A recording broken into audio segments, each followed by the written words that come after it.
To ஜோதி வீட்டு சமையல். எல்லாரும் எப்படி இருக்கிறீங்க? இன்னைக்கு நம்ம என்ன மீன் ஃப்ரை தான் பார்க்க போறோம். அதுக்கு என்னென்ன பொருள்னு தேவை பார்க்கலாம் வாங்க. பாறை மீன் 1/2 கிலோ, ஒரு நெல்லிக்காய் சைஸ் புளி ஊற வச்சிருக்கேன். பெரிய நெல்லிக்காவா சின்ன நெல்லிக்காவா? பெரிய நெல்லிக்காய். 5 சின்ன வெங்காயம், 3 காஞ்ச மிளகா, 2 பச்சை மிளகா, கொஞ்சமாக கொத்தமல்லி, கொஞ்சமாக கருவேப்பிலை, கொஞ்சமாக புதினா, 1/2 டீஸ்பூன் சிக்கன் மசாலா, 1/4 டீஸ்பூன் மிளகு, 1/4 டீஸ்பூன் சீரகம், அரிசி மாவு 2 டீஸ்பூனுக்கு எடுத்து வச்சுருக்கேன், ஒரு முட்டை, சால்ட்டு தேவையான அளவு, இஞ்சி பூண்டு பேஸ்ட் வந்து 1 டீஸ்பூன் போட்டுக்கலாம், 1 டீஸ்பூன் மிளகாத்தூள், 1/2 டீஸ்பூன் மஞ்சத்தூள் வச்சுருக்கேன், எண்ணெய் 1 டீஸ்பூன் எடுத்துக்கலாம். இது எல்லாமே மிக்சிக்கு போட்டு நல்லா அரைச்சிக்கலாம். இப்போ சின்ன வெங்காயம் சேர்த்துக்கலாம், 3 காஞ்ச மிளகா, 2 பச்சை மிளகா, 1/4 மிளகு, சீரகம், புதினா, கொத்தமல்லி, கருவேப்பிலையும் சேர்த்துக்கலாம். இந்த மாதிரி எத்தனை பேர் செஞ்சுருப்பீங்கன்னு தெரியாது. இந்த மாதிரி ஒரு டைம் செஞ்சு பாருங்கள், செம்ம டேஸ்ட்டாக இருக்கும். புளி சேர்த்து எத்தனை பேர் செஞ்சுருப்பீங்கன்னு தெரியல. இப்போ மிளகாத்தூள் மஞ்சள் சேர்த்துக்கலாம். புளி நல்லா ஊற வச்சு மிக்சிக்கு போட்டுக்கலாம். ஏன்னா மிக்சியில் போட்டால் அரையாது, அதனால் நல்லா ஊற வச்சு சேர்த்துக்கலாம். 1 டீஸ்பூன் இஞ்சி பூண்டு பேஸ்ட்டு, அவ்வளோதான். இது வரைக்கும் நல்லா மிக்சியில் நல்லா நைஸாக ஆட்டி எடுத்துன்னு வந்துடலாம். மிக்சியில் இந்த அளவுக்கு பாருங்கள், நல்லா டிக்காக நைஸாக போட்டு எடுத்துன்னு வந்துடுச்சு. இப்போது அது ஒரு பிளேட்டில் மாற்றிக்கலாம்.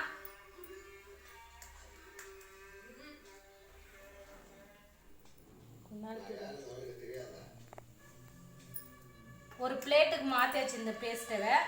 அதில் ஒரு முட்டை உடச்சி சேர்த்துக்கலாம். கூடவே அரிசி மாவும் சேர்த்துக்கலாம்.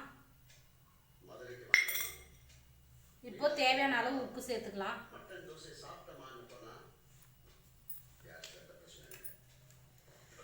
இப்போ நல்லா பிசைந்துக்கலாம் இதோட. இப்போ இது நல்லா இப்படி எல்லாம் ஒன்றா மிக்ஸ் ஆகிற மாதிரி நல்லா பிசைந்துக்கலாம்.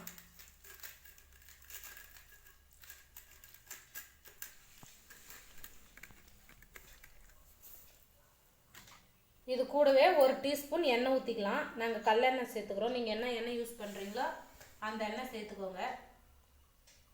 நிறைய வேணாம், 1 டீஸ்பூன் போதும்.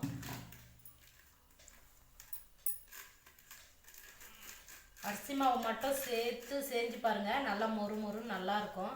அதுவும் இல்லாமல் இந்த புதினா, கொத்தமல்லி, கருவேப்பிலை, சின்ன வெங்காயம் அதெல்லாம் சேர்த்து செஞ்சு பாருங்கள், அவ்வளோ டேஸ்ட்டாக இருக்கும். சொல்லும்போது வாயில எச்ச ஊறுது எனக்கு.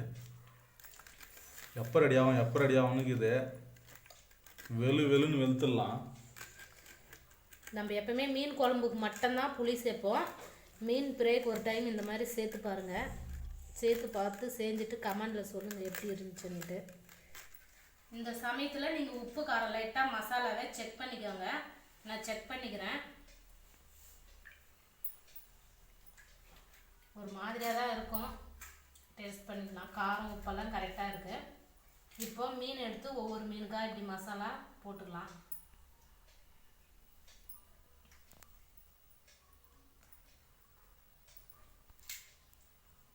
எல்லா மீனுக்கும் இதே மாதிரி சேர்த்துடலாம் மசாலா.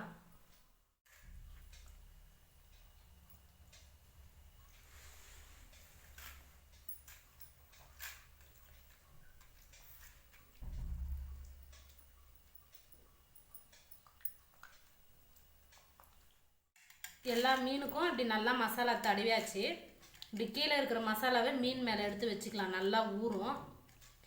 அவ்வளோதான். இது இப்படியே நல்லா ஊறட்டும். ஒரு 1/2 மணி நேரத்துக்கு அப்புறம் பொரித்து எடுத்துக்கலாம். இப்போ மீன் வந்து நல்லா 1/2 மணி நேரம் ஊறிடுச்சு. இப்போ வந்து எண்ணெயில் போட்டு பொரித்து எடுத்துக்கலாம். எண்ணெய் நல்லா சூடு ஏறிடுச்சு. இப்போ மீன் போட்டுக்கலாம்.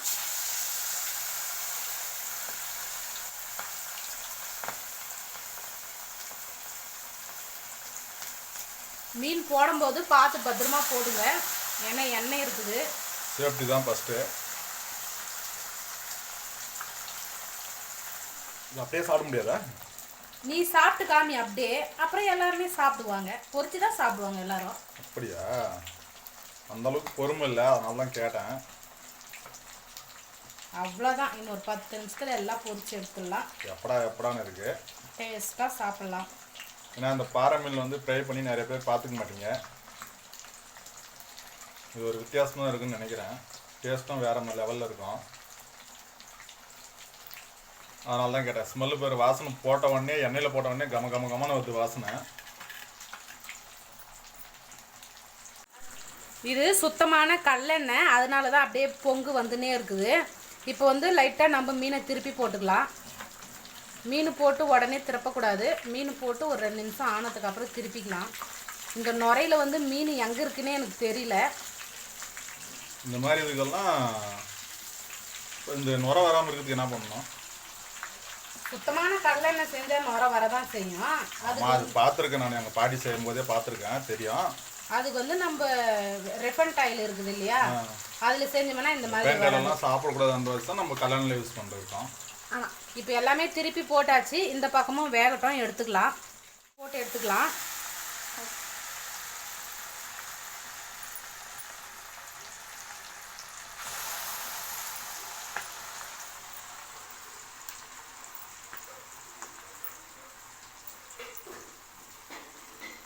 பார்த்து பத்திரம் மசாலா கீழே வந்துருக்குது. இல்லை, மசாலாலாம் வச்சு நல்லா போடணும். எப்படி பாரு பொங்கு எப்படி பொங்கி வருது அப்படின்ட்டு. சுத்தமான அக்மார்க் கல்லெண்ணெய். இல்லை நுர வராமங்கிறதுக்கு ஏதோ ஐடியா பண்ணுவாங்களே பாட்டி, ஞாபகங்குதா? உங்கள் பாட்டி எதனா பண்ணியிருக்காங்களா? அது வந்து நிறைய எண்ணெய் இருக்கும்போது என்ன பண்ணுவாங்கன்னா, ஒரு 5 லிட்டர் இருக்குது அப்படின்னாக்கா ஒரு பெரிய குண்டால ஊற்றிட்டு கேவுரு மாவில் கொஞ்சமாக முருங்கைக்கீரை போட்டு நல்லா வடை மாதிரி தட்டி அந்த எண்ணெயில் போட்டுருவாங்க. 5 லிட்டர் எண்ணெயிலும் போட்டுருவாங்க. போட்டுட்டு அது நல்லா காய்ச்சி வச்சுட்டாங்கன்னா நம்ம சமைக்கும் போது வந்து இந்த மாதிரி பொங்கல்லாம் வராது. நம்ம என்ன பண்றோம், அப்பப்போ போய் 1 லிட்டர் வாங்குறோம். அந்த 1 லிட்டர் எல்லாம் அந்த மாதிரி எல்லாம் நம்மளால பண்றதுக்கு டைம் இல்லை. அதனால நம்ம அப்படியே சமைக்கிறோம், அவ்வளவுதான். சரி, ஓகே, சூப்பர் எக்ஸ்பிளைன். இது அப்படியே வேகணுமா இப்போ? வேகட்டும். சரி, ஓகே. இப்போ மீனெல்லாம் பொரிஞ்சிட்டு இருக்கோம். இப்போ எடுத்து பிளேட்ல வச்சுக்கலாம்.